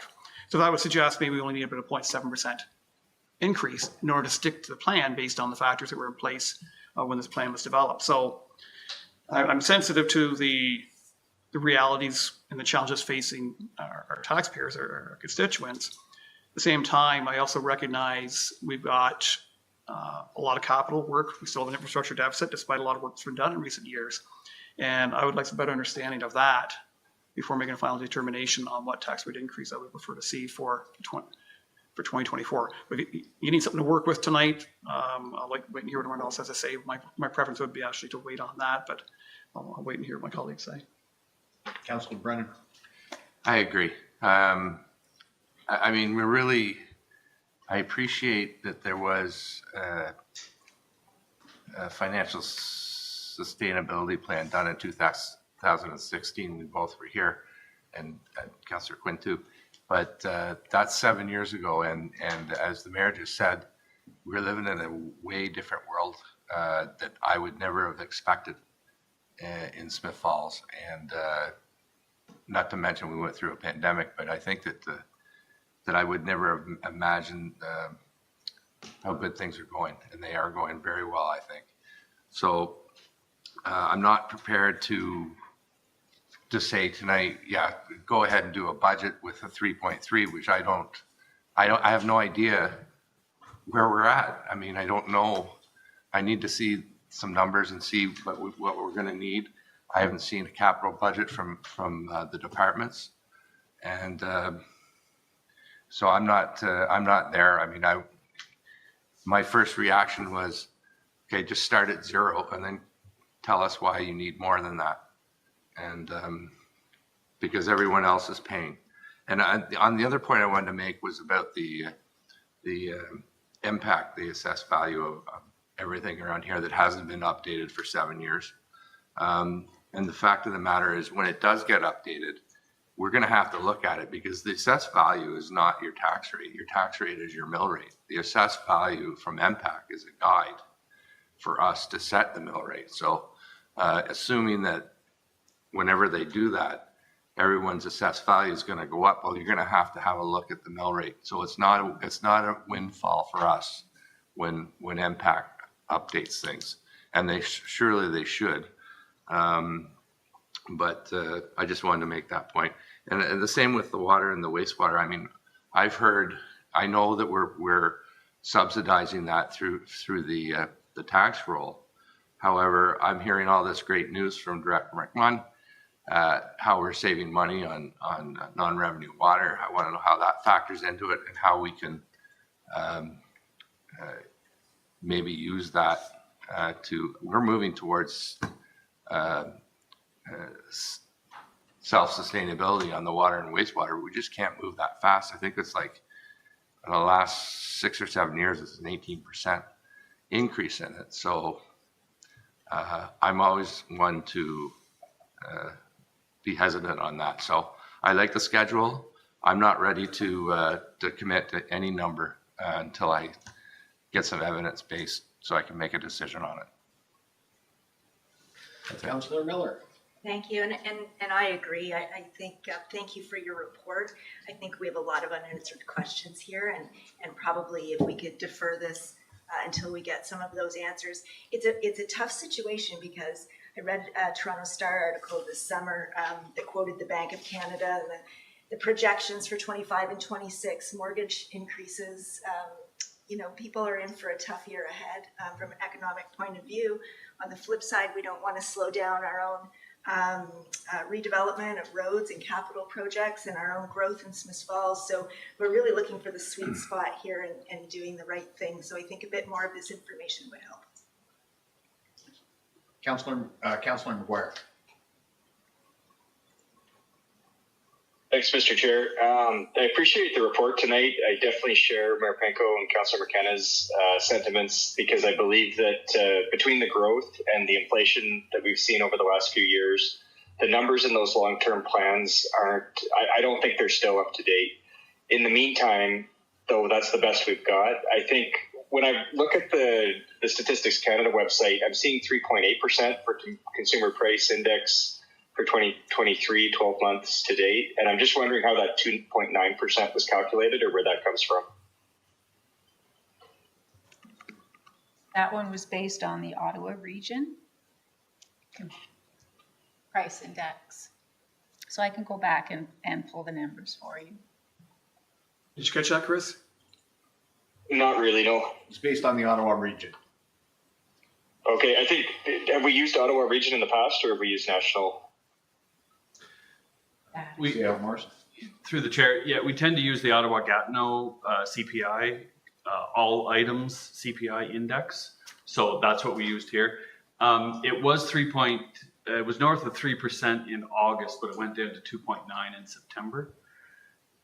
And I don't think the October aren't available yet, of course. So, so that's the most recent data we have from Stats Canada. Okay, that's great. That helps me. And yeah, sorry for the confusion there. So my preference would be the direction to staff today, because I think we do need to give some direction, or staff are going to spend a bunch of time going down rabbit holes that they might come back to us and say, hey, you know, after spending all this time, it's nowhere near where we want it to be. So for me, for the tax rate, what I would prefer is we take either the 3.38 or the CPI, whatever's higher. For the water and wastewater, though, we can't keep subsidizing our water and wastewater with the tax bill. Other municipalities in Eastern Ontario have already reached full funding for their water and wastewater. So I think the 5% and 7%, I believe it is, or whatever those numbers were set in the report. And I want to use this opportunity to remind everyone that council endorsed the report that had those numbers in it. So we've already endorsed those increases, but then at budget time, we re-debate them. So I'm hoping that we can use the full amount for the water wastewater to get full funding for those two. But that's my preference. Thank you. Councillor Quinn? Thank you. I have to agree. I think we need to just slow down a little bit and get some more figures here so that we know exactly where we have to go and what we need to do. I mean, there's so much growth in the town of Smith Falls right now, so where's our tax base at? I mean, I live across the road from Lepine. Wow. You know, so I think we need those figures. And the same with water. We listened to Director McMunn, and his staff are doing a fantastic job, and they are finding ways to cut the water costs because they're water recovery that they're doing. So I think there's many more figures that we need. And so let's have that, so then we can really sit down and get at this and work with all the information that can be available to us. And I appreciate this. That's a lot of work. I really do appreciate that. But there's just not quite enough answers in there or figures in there for me. Thank you. Thank you. Councillor McKenna? Just through you, Mr. Chair, I understood the additional tax revenue estimate for this year's 474,000 or 2.65%. So we have that figure, right? Okay, thank you. CEO Morris. Thank you, Mr. Chair. So Councillor McKenna is absolutely right. That's what we know today, but until the final is released by Opta, then we won't know. So that might go up, it might go down, but that's in the vicinity of what we're expecting. So we feel comfortable we can start building a budget based on the figures we have. So if I may, so a couple of themes here, and I think Council is absolutely correct that the 2016 financial plan needs to be updated. I think so much has changed. We need to update that. We updated, as you may recall, the previous council updated the water and wastewater because we're obliged to do that when we renew our water licensing through the ministry. We're not obliged statutorily to update the financial plan, but I think that's something we've heard loud and clear tonight that we need to do. So we'll make provisions for that. But I think even though, I mean, every year we come forward in October, there are always unknowns, right? We until the province tells us what OMPF is and Opta tells us what the actual tax revenue will be in the next year, we can't be finite. What we're looking for is general direction. So we can build whatever budget you want. The impact, if it's lower, if you want a lower tax rate, we're going to have to dig into capital and not spend as much money on capital or not put as much money in reserve. That's the trade-off here. You keep the operating budget low, we do less capital. If you raise the operating, we have more opportunity to put money in reserve and spend capital. What we know for certain is we have an infrastructure deficit. So last year when we brought forward actually earlier this year when we brought forward the linear assets, that was the next iteration of our asset management plan. By next July, we're going to need to incorporate our building assets and the replacement costs of those building assets. So once we do that, we'll have a fulsome or a more fulsome picture of what our actual infrastructure deficit is. But what we know for sure is we have a deficit today, and when we add buildings, that deficit's going to get bigger. That's a certainty. I just don't know what the numbers are yet, but Myra and her staff are working on that. So I would caution you to not be seduced by a low tax rate because you pay for that on the capital side, right? We only have so much money we can generate. So really the question is, what do you want to accomplish from a capital point of view? Well, on December 18th, we're going to bring forward what staff believe we should be paying attention to in 2024. And we'll either have enough money from reserves to do that, or we'll borrow money, or we'll have to do something to pay for it.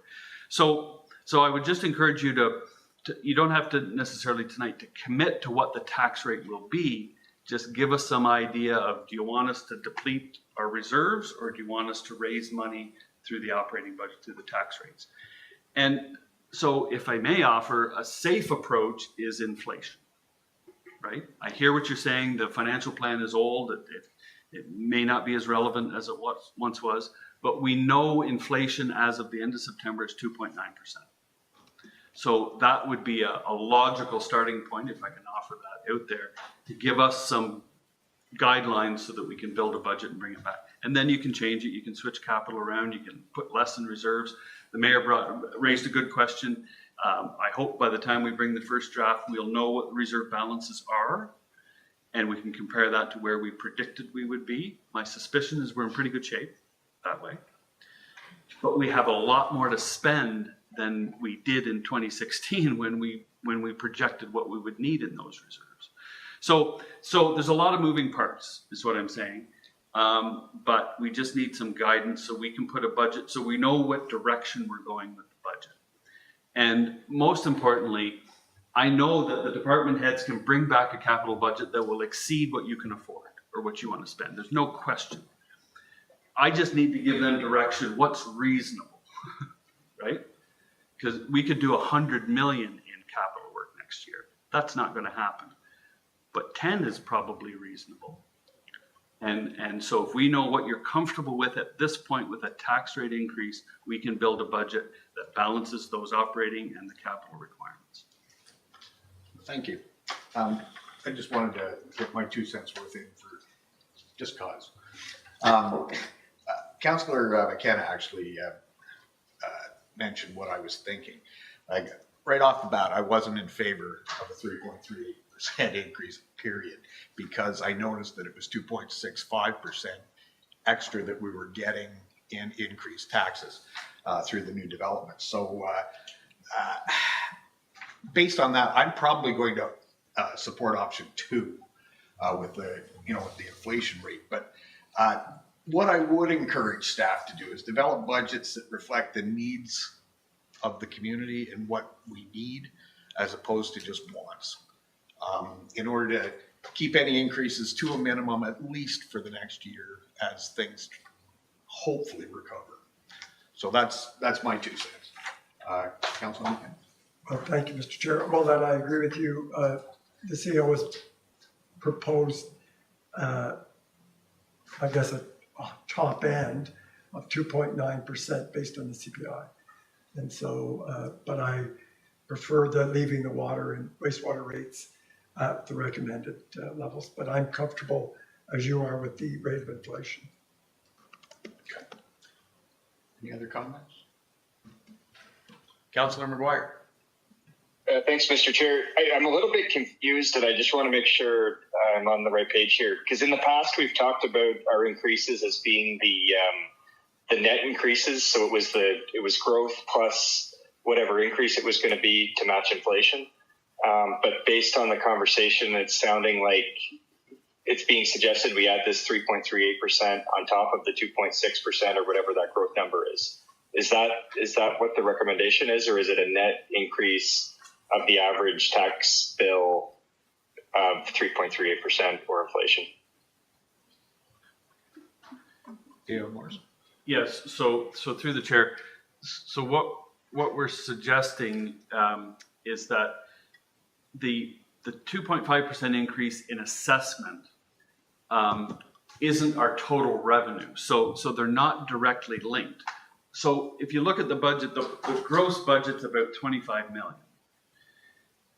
The amount of revenue we raise through taxation is about 18.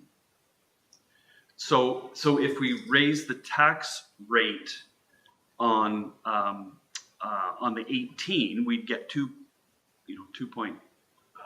or the assessment will increase that by 2.6% or whatever the number is. But our costs are much higher than that. So those two numbers aren't directly linked. But to answer your question directly, yes, we're saying we would consider the assessment increase plus a tax rate increase on top of that. So you're right, that becomes a larger number. But we have to bear in mind that that's based on an average assessed value, which used to be 162,000. I'm not sure what it is now. So for some it's going to be higher, for some it's going to be lower. But you're quite right. It's whatever tax rate increase you want would be on top of the assessment increase that we know today.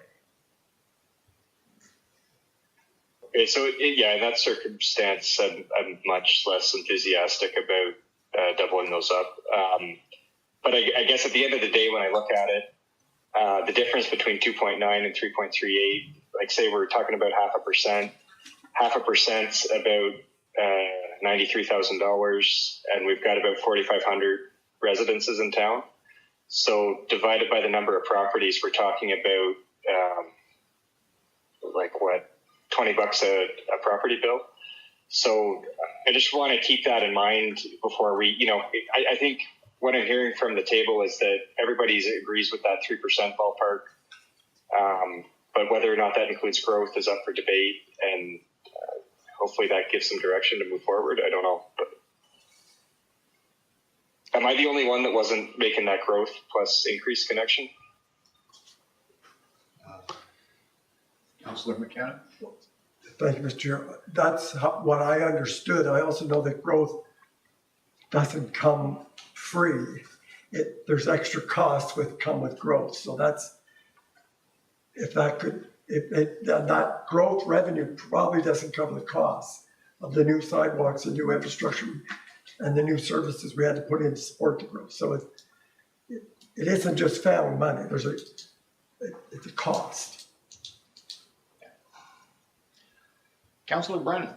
Well, I'm fine with CPI. I mean, that's an increased cost of doing business.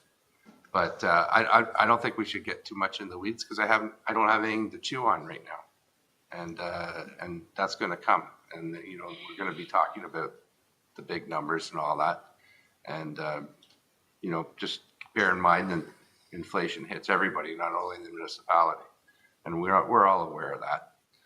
And so, if you need a number to build a budget, then CPI is reasonable. And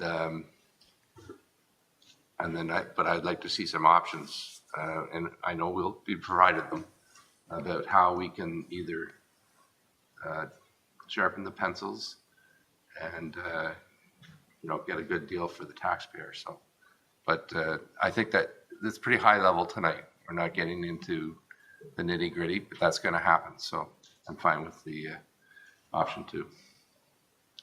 Thank you. Just one more comment.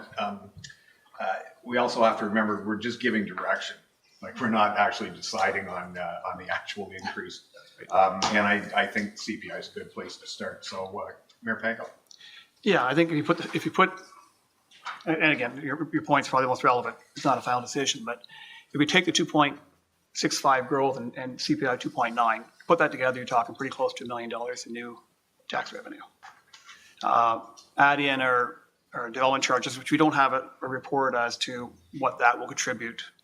Those come in, but they can only be used for certain purposes. So it's not like we can take the whole amount of development charges and apply it to capital work next year. It's got to be used for the purposes it was raised for. So I assume it's already worked into the budget. No, not yet. Okay, so we're clear direction right now. Okay, that's not you're not that granular yet. Anyway, okay. So I'll live with the 2.9 for now to give staff clear directions they need to get things moving here. I can live with that too, and I think I've seen CAO Morris and yourself taking a lot of notes on things we'd like to see, and so I look forward to some of those answers, and in the meantime can do the 2.9%. Okay, thanks. Okay, well, there's your direction. The majority, if not all of us, are pointing in that direction with CPI. Thanks. All right. Next, we have Director McMahon. Thank you, Mr. Chair. So a bit of a good news story on the heels of that conversation, I guess. We have an opportunity this year to take a stab at the most recent intake for Connecting Links, which is MTO's funding program that they have for roads and bridges throughout municipalities. So I believe that announcement came out when you were at when the worship was at the AMO conference. So that was a number of weeks ago. And my department's been actively working on just some investigative work and trying to understand what this would mean for the town and what we'd be looking at for either roads or bridges. So on Becca Street, of course, we've got a series of 4 bridges that cross the canal system, one being the Stone Arch Bridge, which was rehabilitated in 2016, and then the old lock structure was rehabilitated in 2018. Back in that time, the balance of the 3 structures, being the old lock bridge, the new lock bridge, and the pedestrian underpass, were all applied for under Connecting Link funding of the day. We were successful in that grant, albeit when we tendered the project, tenders came in high, and the funding that we'd gotten from Connecting Links could really only afford to do the one structure, being the old lock bridge. So that's what was done back then. So what that means is we've still got 2 bridges within that 4-bridge system that have yet to be rehabilitated. So fortunately, MTO and the province has continued with this funding, which is great. We can apply for up to $5 million for a bridge project and up to $4 million for a road project. It's 90-cent dollars, so the town would have to put in 10% towards that funding. So on a $500,000 application, if in fact we applied for a full $500,000 worth of work, we would have to be committed to support that project from our financial perspective to the tune of $500,000. Okay, so my department feels that would be the best value for this particular intake 9, as opposed to a road project. We've done a number of road projects. We've done Beckwith Street. We've done upgrades to Lombard Street. There really isn't much more to do in terms of roads that really has any tremendous impact to the town, but the bridges certainly would. Back in 2021, through the OSIM inspections, which are the biennial, so every 2 years we do our structure inspections. Back then, it was noted that these two structures should have some additional investigative work done on them to inform on what type of rehab and to what extent and to what value of work we'd be looking at in the future to rehabilitate these structures. So if you recall, back some time ago, I brought a report to council to award the 2023 OSIM inspections to TSI, and they've been working on that. Plus, as part of that assignment, there was some investigative work that they needed to do to a couple other structures, being the fixed bridge on Old Slies and these two bridges on Beckwith Street, being the new lock bridge and the pedestrian underpass. So they've done that investigative work. It was confirmed that there is some structural integrity issues with, I believe it's the new lock bridge and the pedestrian underpass bridge. It's not in great shape either, albeit I just want to note that there's no imminent risk here to structure failure. We're well staged to look at this bridge, whether it be through this intake or future intakes if there are some down the road, and who knows, right? Province could change and this funding could dry up tomorrow. But what we do know is there's an intake 9 to the tune of $5 million right now that we can apply for. So I'm looking for council direction. I've got things staged right now. I've already started working on the application with one of our consultants that we use, anticipating that council will be supportive of passing a resolution, which we need to provide with our grant application. So we do need that resolution to say that we're committed to contributing 10%. So on the heels of the budget discussion, that, $500,000 isn't chump change either. But I think it's pretty good value anytime we can look at getting 90 cent dollars. The issues with the structures aren't going away. At some point in time, we'll have to look at rehabilitation. So this might be a good opportunity. With that, I'm happy to take any questions through the chair. Thank you. I'm going to tell you right now, I'm going to support the recommendation. I think it's if the funding is there, we should take advantage of it. Anyway, question, Mayor Panko. Well, just same comment. I mean, it's a proactive approach. That crossing, that bridge is approaching 50 years old. It is over. Over 50. Okay, so I'll defer to someone a little bit older than me who would remember better when that bridge was built. So I think it's a responsible choice to go ahead and seek the funding to do the rehab before we're dealing with a bigger crisis. And then at that point in time, maybe dealing with a bigger cost to the municipality to try and manage it. So I've been fortunate with Connected Link funding in the past. This is a provincial highway. It's going through the middle of our town. The bridge needs to be there to support that. So I'm fully supportive. Everybody's in support? Perfect. Thank you. There's your direction. All right. Now we're moving on to 10.4 with Carl Grinke. Mr. Chair?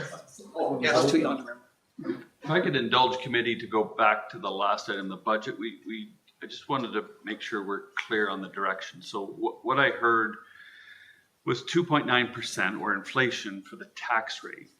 Is that also the direction for the water and wastewater rates? Not for me. Not for me. So what is the direction for water and wastewater rates? I don't care. Councillor McGuire. Thanks, Mr. Chair. Yeah, I'm with Councillor McKenna on the water wastewater, just to be in line with the approved plan. Councillor Brennan. Yeah. Yeah.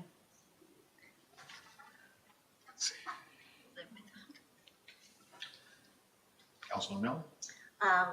I'm with Councillor McGuire, so the recommended water wastewater rates is what I would go. Is that what you were? Yes. Okay. Well, that would be the direction because that's 4 out of the 7 of us. So that would be the direction. Great, thank you. Thank you. Okay. Now we're looking at the lift part lock control with Carl Grinke. Thank you, Mr. Chair. Just bring a quick report on an administrative matter regarding the Bellamy Farm subdivision. So as council is aware, phase 2 continues to build out in the form of townhouse blocks, and each of those blocks are intended to be divided along the party walls to be sold individually to the future owners. So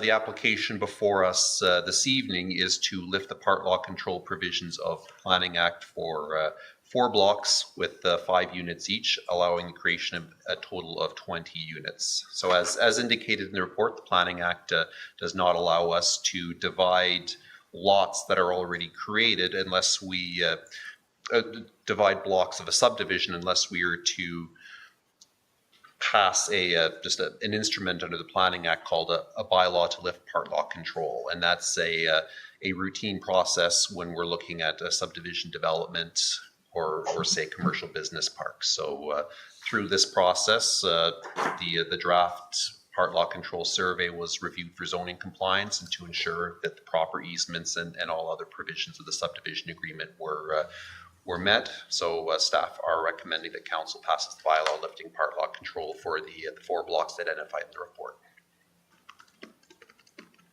Thank you. So, Mayor Packwood? Oh, we lift part law control, people move in and live in these homes, right? Absolutely. It appears as if it's a go. That feels like good taxes. The next one with Maple Ridge subdivision draft approval extension report. Thank you, Mr. Chair. The purpose of this report is to approve a request submitted on behalf of the owner to extend the draft approval conditions for the Maple Ridge subdivision for a period of 1 year. So just in background, council gave draft approval for the 120 lot subdivision in March of 2020. The approval was accompanied by a total of 46 conditions, which is a normal course of action for development of this nature.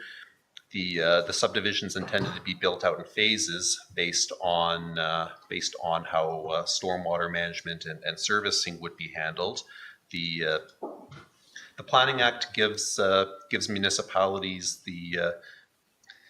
allows us to establish lapsing dates in a draft approved subdivision, so a minimum of 3 years. So what that means is upon completion of the 3 years, the draft approval lapses, and if a developer wishes to start, they'd have to start from scratch. So that's in place in case something in that time period, if something changes in terms of the rules, the planning context, something monumental in terms of servicing allocation or what have you. However, council can simply extend that draft approval if desired to. So in this case, the draft approval expires in early November, and that's because the 3 years was reset when later in 2020 we approved some changes to the draft approval conditions. So at this stage, they are nearing completion on the final phase of the subdivision with respect to 60 lots at the south end of the site. A couple of weeks ago, our engineers have signed off on the engineering plans for the subdivision that would get accommodated into a subdivision agreement that will be presented to council. So we're close, but just to ensure that everything unfolds, they've requested that extension of a full year. We don't need to use the full year. Hopefully we don't. Hopefully it comes a lot closer. However, that year has been requested through. We did review that request with Public Works Department, RVCA, and the Fire Department. All of those agencies are clearance authorities, and nobody's objected to the extension of that subdivision. So based on that, and given that the applicant has remained committed to carrying out the project as originally approved by council, we're recommending that a resolution be adopted extending the draft approval by a period of a year. Any questions, comments, thumbs up? Okay, we're all in favor of that. Thank you. Thank you.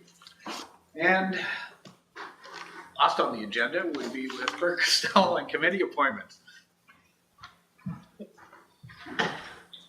Thank Thank you. Very quickly, looking for council's concurrence to pass a resolution at this evening's special meeting of council to formally appoint Katie Hoffman and Nicole Crotu. I don't think I'm butchering that name.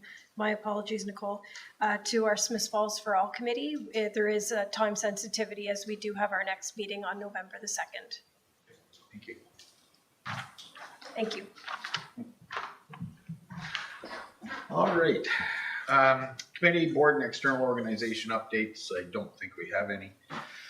Information listing correspondence. We received a letter from the Township of Severn, and the topic was climate emergency, just transition transfer.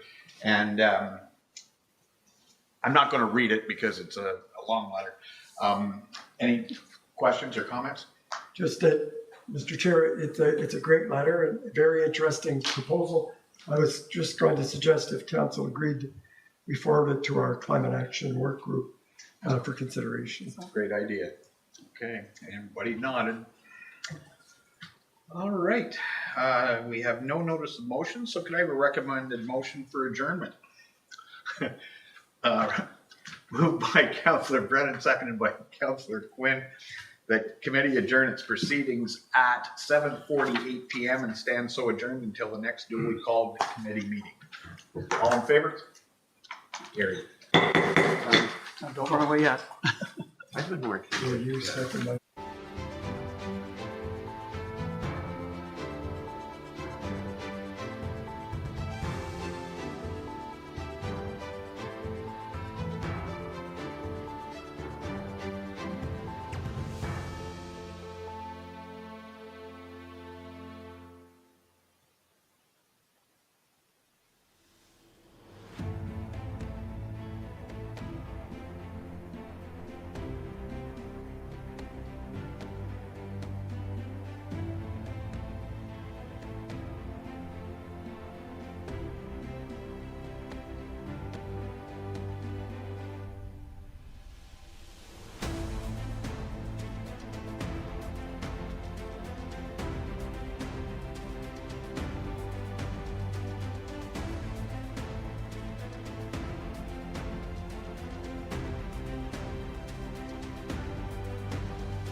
Yep, go ahead. Okay.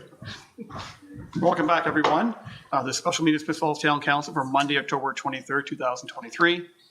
On October 23rd, 2023, we've acknowledged the sacred land of Smiths Falls is now located has been a site of human activity for over 10,000 years and is rich in Indigenous history. This land is the ancestral and unceded territory of the Algonquin Anishinaabe Nation. We're grateful to the Algonquin ancestors who cared for the land and water in order that we might meet here today. We're also grateful to the Algonquin people for their contribution in the making of the Rideau Canal, which runs through Smiths Falls. We're mindful of broken covenants and the need to reconcile with all our relations. Together, may we care for this land and each other, drawing on the strength of our mutual history of nation building through peace and friendship, and be mindful of generations to come. Call the meeting to order at 7:52 p.m. and look for a motion. We have a recommended motion for approval of the agenda with Councillor Brennan, please. Thank you. Moved by myself, seconded by Councillor Quinn, that the October 23rd, 2023 special council meeting agenda be approved as circulated. All in favor?